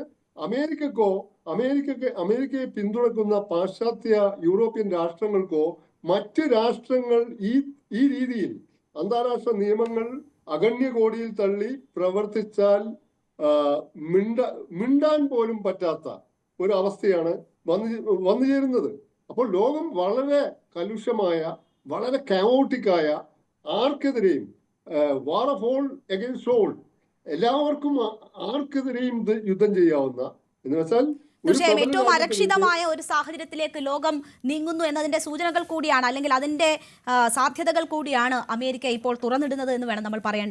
ശ്രീ നിർമ്മൽ എബ്രഹാം, നോക്കൂ, ട്രംപിന്റെ രണ്ടാം ടേം എന്ന് പറയുന്നത് ഈ രീതിയിലുള്ള വളരെ വിചിത്രമായ നടപടികൾ, അരക്ഷിതാവസ്ഥ സൃഷ്ടിക്കുന്ന തരത്തിലുള്ള ഇടപെടലുകൾ കൊണ്ട് ശ്രദ്ധേയമാണ് എന്ന കാര്യത്തിൽ സംശയമില്ല. നമ്മൾ തന്നെ എത്ര തവണ എത്ര തീരുമാനങ്ങളിൽ ചർച്ചകൾ നടത്തിയിരിക്കുന്നു. നോക്കൂ, ഇവിടെ ഇപ്പോൾ സാമ്പത്തിക യുദ്ധത്തിൽ നിന്ന് സൈനിക നടപടികളിലേക്ക് ശ്രദ്ധ തിരിക്കുകയാണ് ട്രംപ് ചെയ്തിരിക്കുന്നത് എന്ന് വേണം പറയാൻ. ഇത്രയും നാൾ ട്രംപ് പറഞ്ഞത് എനിക്ക് നൊബേൽ സമ്മാനത്തിന് അർഹതയുണ്ട്, ഞാനാണ് ഇവിടെ 7 യുദ്ധം അവസാനിപ്പിച്ചത്, ഇപ്പോൾ ഏറ്റവും ഒടുവിലത്തതും കൂടെ ചേർത്ത് 8 യുദ്ധം ഞാൻ അവസാനിപ്പിച്ചിട്ടുണ്ട്, എനിക്കാണ് നൊബേൽ സമ്മാനം കിട്ടണമെന്ന് പറഞ്ഞു. UN ഒന്നും ചെയ്യുന്നില്ല, ഞാനാണ് അവർ ചെയ്യേണ്ടത് പലതും ചെയ്യേണ്ടതെന്ന് പറഞ്ഞു. അപ്പോൾ ഞാനൊരു സമാധാനത്തിന്റെ വെള്ളരിപ്രാവാണ് എന്ന് ഘോരം പറഞ്ഞുകൊണ്ടിരുന്ന ട്രംപാണ് ഒരു രാഷ്ട്രത്തിന് നേരെ ഈ രീതിയിലുള്ള ഒരു കടന്നുകയറ്റം നടത്തിയിരിക്കുന്നത്. അപ്പോൾ ഇങ്ങനെ മാറുന്ന ട്രംപിനെ നമ്മൾ എത്രമാത്രം ഭയക്കണം ഇനി? ട്രംപിന്റെ കേസിൽ പണ്ടേ അൺപ്രഡിക്റ്റബിലിറ്റി ഉള്ളതാണ്. പക്ഷെ ഒരു കാര്യത്തിൽ വളരെ വിചിത്രമായിട്ട് തോന്നുന്നു വെച്ച് കഴിഞ്ഞാൽ അദ്ദേഹത്തിന്റെ ആദ്യത്തെ ടേമിൽ നിന്ന് വളരെയധികം വിപരീതമായിട്ടുള്ള രീതിയിലാണ് ഇത്തവണ പെരുമാറുന്നത്. മാത്രമല്ല, ക്യാമ്പയിനിൽ പറഞ്ഞ ചില കാര്യങ്ങൾ, ഉദാഹരണം പറഞ്ഞു കഴിഞ്ഞാൽ യുദ്ധങ്ങളെല്ലാം അവസാനിപ്പിക്കുന്നു അദ്ദേഹം പറഞ്ഞിരുന്നു, അവസാനിപ്പിക്കാൻ സാധിച്ചിട്ടില്ല ഏറെക്കുറെ. അതേപോലെ അദ്ദേഹം പറഞ്ഞൊരു കാര്യം, നമ്മൾ എല്ലാ ട്രൂപ്സിനെയും തിരിച്ചു കൊണ്ടുവരും, ഒരു അമേരിക്കക്കാരൻ പോലും മറ്റൊരു രാജ്യത്ത് പോയി നിൽക്കേണ്ട ആവശ്യമില്ല, ഒരു സൈനികൻ പോലും നിൽക്കേണ്ട ആവശ്യമില്ല, അങ്ങനെ ഞാൻ ഇടവരുത്തില്ല എന്ന് പറഞ്ഞ ഒരാളും കൂടിയാണ്. അപ്പൊ അവിടെ നിന്ന് ഇങ്ങനെ ഒരു ഷിഫ്റ്റ് ഉണ്ടാകുന്നതാണ് വിചിത്രമായിട്ടൊരു കാര്യമായിട്ട് കാണുന്നത്. പിന്നെ അദ്ദേഹം പറയുന്നതിൽ ഇപ്പൊ അമേരിക്കയ്ക്ക് ലൈസൻസ് ഉണ്ടോ എന്ന് ചോദിച്ചു കഴിഞ്ഞാൽ ലൈസൻസ് ഇല്ല. പക്ഷെ ഒരു ചെറിയ ഉദാഹരണം പറയാം, നമ്മുടെ നാട്ടിലൊക്കെ വലിയ രാഷ്ട്രീയക്കാരെയും സിനിമാക്കാരെയൊക്കെ നമ്മൾ കണ്ടിട്ടുണ്ട്. ഒരു വണ്ടി കൊണ്ടോ എവിടെയെങ്കിലും തട്ടി ആ സിനിമാക്കാരനാണെന്നോ രാഷ്ട്രീയക്കാരനാണെന്നോ പോലീസുകാർ തിരിച്ചറിയുമ്പോഴത്തേക്കും കണ്ണടയ്ക്കുന്ന ഒരു രീതിയുണ്ട്. അങ്ങനെയുള്ള ഒരു രീതിയിലാണ് അമേരിക്ക ഇപ്പം ജീവിച്ചു പോകുന്നത്. അമേരിക്ക മാത്രമല്ല, വീറ്റോ പവർ ഉള്ള മറ്റ് രാജ്യങ്ങളും. അതുകൊണ്ടാണ് UN ഒന്നും ചെയ്യാൻ സാധിക്കാത്തത്. കാരണം ഇതിന്റെ അകത്ത് വെനിസ്വേലയ്ക്കോ മറ്റ് രാജ്യങ്ങൾക്കോ ചെയ്യാൻ പറ്റുന്നത് UN സെക്യൂരിറ്റി കൗൺസിലോ, UN ജനറൽ മീറ്റിംഗിലോ, ഇന്റർനാഷണൽ കോർട്ട് ഓഫ് ജസ്റ്റിസിലോ, ഇന്റർനാഷണൽ ക്രിമിനൽ കോർട്ടിലോ ട്രംപിനെതിരെയോ അമേരിക്കക്കെതിരെയോ കേസ് കൊടുക്കാം. പക്ഷെ അവിടെ എല്ലാം അമേരിക്ക തന്നെ ആ കേസിൽ നിന്ന് ഊരും എന്നുള്ളത് നമ്മൾ വർഷങ്ങളായിട്ട് കണ്ടിട്ടുള്ളതാണ്. അതുകൊണ്ട് അമേരിക്കയ്ക്ക് ലൈസൻസ് ഉണ്ടോ എന്ന് ചോദിച്ചു കഴിഞ്ഞാൽ ലൈസൻസ് ഇല്ല. പക്ഷെ എന്ത് ധൈര്യത്തിലാണ് അവർ ചെയ്യുന്നത് ചോദിച്ചു കഴിഞ്ഞാൽ, നേരത്തെ ശ്രീ ഷിനാസ് കറക്റ്റായിട്ട് സൂചിപ്പിച്ച പോലെ കൈക്കൊള്ളവൻ കാര്യക്കാരൻ എന്ന മട്ടിലാണ് അമേരിക്കയും ഒപ്പം ഇനി മുന്നോട്ട് ഒരു പക്ഷേ ചൈനയും റഷ്യയും ഒക്കെ പെരുമാറാൻ പോകും. പിന്നെ ഇപ്പൊ ഇവരുടെ കേസിൽ, വെനിസ്വേലയുടെ കേസിൽ എനിക്ക് തോന്നുന്നു ഒരു വശം നമ്മൾ കാണുന്നു, ശരിയാണ്, ട്രംപ് ചെയ്തത് പൂർണ്ണമായിട്ടും തെറ്റാണ്, ഒരു രീതിയിലും മറ്റൊരു രാജ്യത്തെ കടന്ന് അവിടുത്തെ ലീഡറിനെ തിരിച്ച് നമ്മുടെ നാട്ടിലോട്ട് തിരിച്ചു കൊണ്ടുവന്ന് വിലങ്ങ് വെക്കാനൊന്നും അവകാശം ആർക്കും ഇല്ല, ഏത് വലിയ സൂപ്പർ പവർ ആയാലും. പക്ഷെ അവിടെ അദ്ദേഹം ഈ പറയുന്ന മഡൂറോ ആണെങ്കിലും, നമുക്ക് 2018 ഇലക്ഷൻ ഉദാഹരണമാണ്, ആ ഇലക്ഷൻ വിചിത്രമായിട്ട് എല്ലാവരും കണ്ടു. കാരണം അതിന്റെ അകത്ത് റിഗ്ഡ് ആണെന്ന് പറഞ്ഞു. 2024 നടന്ന എന്താണെന്ന് അറിയോ? ഈ പറയുന്ന മെരിയ മെച്ചാഡോ ഒരു പക്ഷേ വൈസ് പ്രസിഡന്റ് ആയേക്കാം. ആ ഒപ്പോസിഷൻ പാർട്ടിയുടെ ലീഡറായിട്ട് നിൽക്കുന്ന എഡ്മണ്ടോ ഗോൺസാലസ്, അദ്ദേഹം 2024 വിജയിച്ചതാണ്. ആ വിജയിച്ചതിന്റെ തെളിവ് സഹിതം അവരുടെ പാർട്ടി ഓരോ ബൂത്തിലും 83% ബൂത്തുകളിൽ പോയി നമ്മുടെ ഇവിടെ VVPAT കിട്ടുന്ന പോലെ ടാലി എടുത്ത് നോക്കിയപ്പോൾ 67% വോട്ടുകൾ എഡ്മണ്ടോ ഗോൺസാലസിനും, അതായത് ജനങ്ങൾ വിളിച്ചത് അദ്ദേഹം ജയിക്കണമെന്നാണ്. 30% വോട്ടുകളാണ് മഡൂറോയ്ക്ക് കിട്ടിയത്. അത് മാധ്യമങ്ങൾക്ക് വേണ്ടി പബ്ലിക്കായിട്ട് വെളിപ്പെടുത്തി വാഷിംഗ്ടൺ പോസ്റ്റ് വരെ, അതായത് ട്രംപിനെ പ്രതികൂലിക്കുന്ന, എതിർത്ത് പറയുന്ന വാഷിംഗ്ടൺ പോസ്റ്റ് പോലും അന്ന് പറഞ്ഞു, ഇല്ല ഇത് തെറ്റാണ്, എഡ്മണ്ടോ ഗോൺസാലസ് ആണ് വിജയിച്ചത്, അവരെയാണ് ജനങ്ങൾ തെരഞ്ഞെടുത്തത്, അദ്ദേഹത്തെയാണ് ജനങ്ങൾ തെരഞ്ഞെടുത്തതെന്ന് പറഞ്ഞു. പക്ഷെ അതേ സമയത്ത് ബൈഡന്റെ കാലഘട്ടത്തിൽ യൂറോപ്പ് ആയിക്കോട്ടെ അമേരിക്ക ആയിക്കോട്ടെ പറഞ്ഞു, മഡൂറോ അല്ല ലീഡർ, എഡ്മണ്ടോ ഗോൺസാലസ് ആണ് ലീഡർ എന്ന് പറഞ്ഞൊരു ചരിത്രം കൂടെ ഉണ്ട്. അപ്പൊ അത് മാത്രമല്ല, അദ്ദേഹത്തിന്റെ റെയിനിന്റെ ഇടയ്ക്ക് ഈ പറഞ്ഞ പോലെ തകർച്ച സംഭവിച്ചതും വേറൊരു കാര്യമാണ്. അപ്പൊ അങ്ങനെ ഒരു ആസ്പെക്ട് നോക്കുമ്പോൾ ജനങ്ങൾക്ക് ഇപ്പൊ ഇതുകൊണ്ട് ദോഷമുണ്ടാവുന്നു എന്ന് പറയുന്നു. ഇതില്ലായിരുന്നെങ്കിലും വെനിസ്വേലയുടെ കാര്യം കഷ്ടത്തിൽ നിന്നും തീർച്ചയായും ഒരു സർക്കാർ അവരുടെ ഭരണം പരാജയമായിരുന്നു എന്നത് നമുക്ക് നിസ്സംശയം പറയാം. അമേരിക്കയുടെ ഭീഷണിക്ക് വെല്ലുവിളി നടത്തുമ്പോൾ തന്നെ സ്വന്തം രാജ്യത്തെ ജനങ്ങൾ തന്നെ വിജയിപ്പിച്ച അല്ലെങ്കിൽ അധികാരത്തിലെത്തിയ ജനങ്ങളെ സംരക്ഷിക്കാനുള്ള ബാധ്യതയും തങ്ങൾക്കുണ്ട് എന്നത് തിരിച്ചറിയണമായിരുന്നു ഭരണാധികാരികൾ എന്ന കാര്യത്തിൽ നമുക്ക് സംശയമില്ല. ശ്രീ A. സമ്പത്ത്, നോക്കൂ, ഇവിടെ ഇപ്പോൾ ഇതെന്ത് തരത്തിലുള്ള കീഴ്വഴക്കം ഉണ്ടാക്കും എന്നത് നമ്മളെ വലിയ രീതിയിൽ ആശങ്കപ്പെടുത്തുന്ന ഒരു കാര്യമാണല്ലോ. നമുക്ക് അറിയാം, ചൈനയുടെ ആധിപത്യം ഈ ലാറ്റിൻ അമേരിക്കൻ രാഷ്ട്രങ്ങളിൽ വളരെ ശക്തമാണ്. നേരത്തെ സൂചിപ്പിച്ചതുപോലെ ബെൽറ്റ് റോഡ് ഇനിഷ്യേറ്റീവിൽ ഏതാണ്ട് 24 ലാറ്റിൻ അമേരിക്കൻ രാഷ്ട്രങ്ങളുമായി ചൈന ബന്ധപ്പെട്ട് കിടക്കുന്നുണ്ട്. ഈ ബൊളിവിയ, കൊളംബിയ, ഇക്വഡോർ കൂട്ടായ്മയായ ആൻഡ്രിയൻ കമ്മ്യൂണിറ്റിയിൽ ചൈനയെ നിരീക്ഷക രാഷ്ട്രമാക്കി അവർ നിലനിർത്തിയിട്ടുണ്ട്. അങ്ങനെയൊക്കെയുള്ള ബന്ധം അവിടെ ചൈന വലിയ രീതിയിൽ ശക്തിപ്പെടുത്തി വരികയാണ്. ആ ചൈന ഈ സാഹചര്യത്തിൽ എങ്ങനെ പെരുമാറുന്നു എന്നത് വളരെ പ്രസക്തമാണല്ലോ. ചൈന തായ്വാനോട് ഏത് തരത്തിൽ ഇടപെട്ടുകൊണ്ടിരിക്കുന്നു എന്നത് നമുക്കറിയാം. ഇതൊരു കീഴ്വഴക്കമാക്കി ചൈന മാറ്റുമോ, അതോ ഇപ്പോൾ ചൈന ആവശ്യപ്പെട്ടിരിക്കുന്നത് എത്രയും പെട്ടെന്ന് മഡൂറോയെ വിട്ടയക്കണം അമേരിക്ക എന്നൊരു ആവശ്യം മുൻനിർത്തിയിട്ടുണ്ട്, അതിനെതിരെ ശക്തമായി ചൈന പോരാടുമോ? ഏതാണ് നമ്മൾ പ്രതീക്ഷിക്കേണ്ടത്?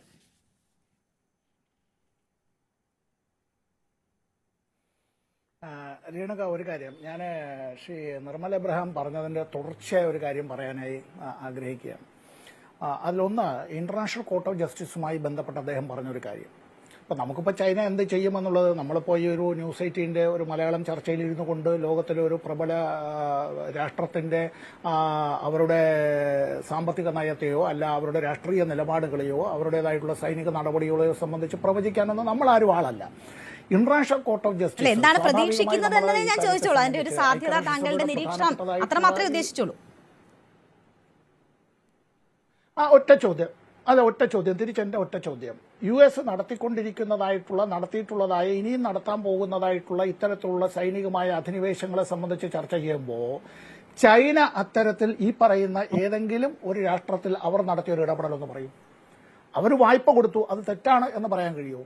ആ വായ്പ അവർ തിരിച്ചടയ്ക്കുന്നതുമായി ബന്ധപ്പെട്ടുള്ള വീഴ്ചയിൽ അത്തരത്തിൽ ഏതെങ്കിലും അവർ നെഗോഷിയേഷൻ നടത്തിയോ? അത് രണ്ട് പരമാധികാര രാഷ്ട്രങ്ങൾ തമ്മിലുള്ള, രണ്ട് സോവറിൻ നേഷൻസ് തമ്മിലുള്ള കാര്യങ്ങളാണ്. അവർ ഏതെങ്കിലും ഒരു ഭരണകൂടത്തെ നിഷ്കാസിതമാക്കിയതായി പറയാൻ കഴിയുമോ? അല്ല, 48 മണിക്കൂറിനകം ഇവിടുത്തെ പ്രസിഡന്റ് രാഷ്ട്രം വിട്ടു പോകണമെന്ന് അത്തരത്തിൽ അന്ത്യശാസനം നൽകി, എന്നിട്ട് 2003 സദ്ദാം ഹുസൈൻ രാജ്യം വിട്ടുപോയില്ല, അതുകൊണ്ട് അമേരിക്കയുടെ പട്ടാളക്കാർ അവിടത്തേക്ക് കൊണ്ടിറക്കി അദ്ദേഹത്തെ പിടികൂടി. അതിനുശേഷം എങ്ങനെയാണ് തൂക്കിക്കൊന്നത് എന്ന് പോലും അറിയാമല്ലോ. നമ്മുടെ കയ്യിലേക്കെല്ലാം ഇപ്പോഴും അതിന്റെ ചിത്രങ്ങളുണ്ടല്ലോ. അദ്ദേഹം കമ്മ്യൂണിസ്റ്റ്, ഞങ്ങളാരും അദ്ദേഹത്തിന്റെ അനുകൂലികളല്ല. അദ്ദേഹം കമ്മ്യൂണിസ്റ്റ് പാർട്ടിയെ നിരോധിച്ച ആളാണ്, കമ്മ്യൂണിസ്റ്റ് പാർട്ടിയുടെ ജനറൽ സെക്രട്ടറിയെ വധിച്ച ആളുമാണ്. പക്ഷേ അമേരിക്കക്കെതിരായ നിലപാടെടുത്ത അദ്ദേഹത്തിന് ഈ കഴുത്തിലെ വട്ടവാള് കൂടി ഈ ഇട്ടതായിട്ടുള്ള തൂക്കിക്കൊല്ലാനുള്ള കയറിൽ അതുകൂടി വെച്ചിട്ട് ഒരു മനുഷ്യനെ ആ വിധത്തിൽ, മനുഷ്യനാണല്ലോ, ഭരണാധികാരിയോ എത്ര ക്രൂരനോ സ്വേച്ഛാധിപതിയോ ആയാലും. ഒരു കാര്യം രേണുകൊന്ന് ആലോചിച്ച് നോക്കൂ. 1991-92 കാലത്ത് അദ്ദേഹം 1970-കളിൽ 1974 എന്റെ ഓർമ്മ ശരിയാണെങ്കിൽ ശ്രീമതി ഇന്ദിരാഗാന്ധിയെ ഇന്ത്യയിൽ വന്ന് അദ്ദേഹം കണ്ടിട്ടുണ്ട്, സന്ദർശിച്ചിട്ടുണ്ട്.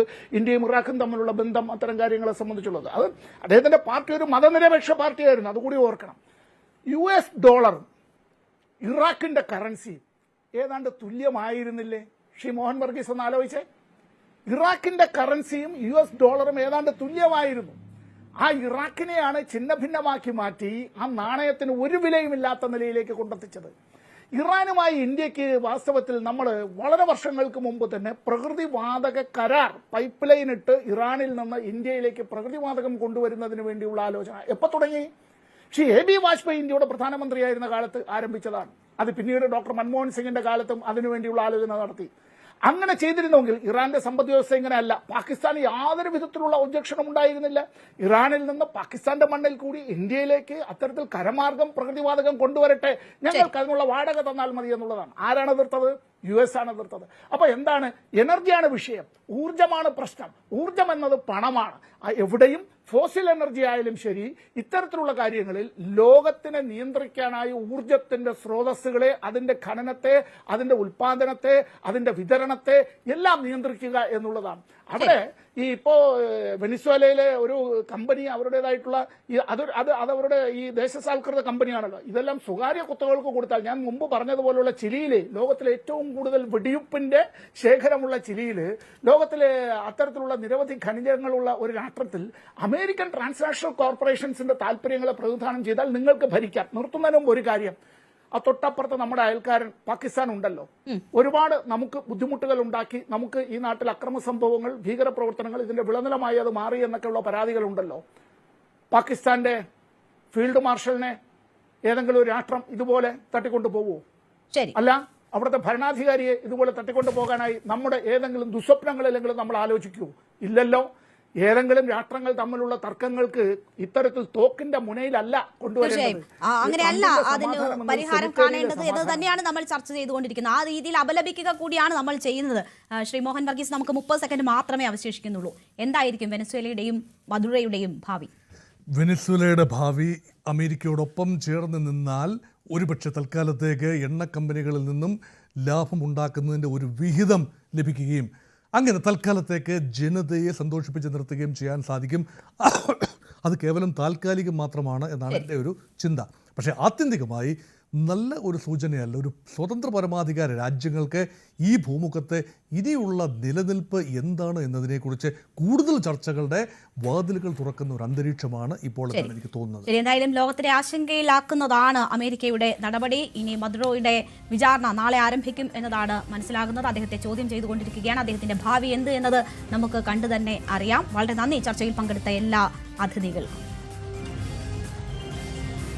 അമേരിക്കൻ ലക്ഷ്യം എണ്ണക്കൊള്ളയോ എന്നതാണ് പ്രേക്ഷകരോട് ഇന്ന് ചോദിച്ച ചോദ്യം. അതേ എന്ന് പറയുന്നു 89% പേർ, അല്ല എന്ന് പറയുന്നത് 8% പേർ മാത്രം.